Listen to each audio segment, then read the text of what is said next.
Hey, Facebook. Happy Wednesday. We still have a few. I'm looking out through the window. My daughter in Minneapolis gets snowed in with 5 inches of snow. So happy again to be where we are. So this week, in terms of economic news, the state is doing better financially than we expected, and it will reduce expected. And also grant programs announced this week for both small businesses and the arts community, both of which were very necessary. In particular, ultimately, we hope include help from the federal government.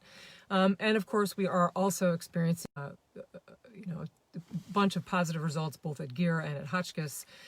We had a meeting on Saturday this weekend that included all, three health, and I'm probably missing some other people, but it was a fantastic meeting on short notice of a lot of people who are very busy taking care of that would help their own communities, but also sharing it with other communities with which this was not, it does not to appear to be a, we're all very careful about our words, about, this being a trend contained.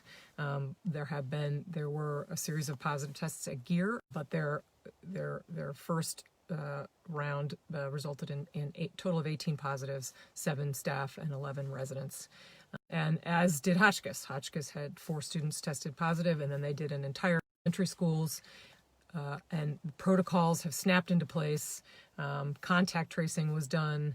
The limited amount of contact that able to really help contain these positives.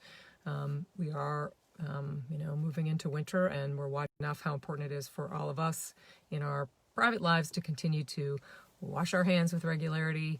Of that, but it's super important right now for everyone in our lives. So please continue to do that. I'm looking at my collection of masks in my bag here. On PURA, the Public Utilities Regulatory Authority, is holding a bunch of hearings about the storm response again but the hearings are this week, and they are still looking for public testimony and Friday. And so you have to register to provide your testimony, but I'll provide information to do that so that you can, if you haven't already done so. As you know, an election is around the corner. Many of you have already voted, I know, because I've been out talking to people either in person or on. Are you going to fit it into your work schedule? Are you planning to use, either apply for an absentee ballot, or and if you do, rules are for that ballot to make sure that it will be counted.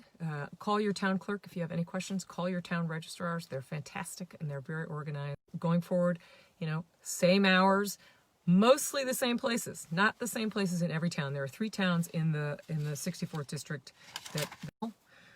which is doing it at Cornwall Consolidated. Goshen. There will be slightly different procedures in place, but no eligible voter will be turned away. So if you have any questions, you need to be on the list. You might just call your clerk just to make sure that you can take care of things ahead of time. Always better to plan. We get you all get better representation if everybody shows up and make sure your voices are heard. So if you have any questions about it, I put together lots of information in various places to make sure people understand how to make sure to vote.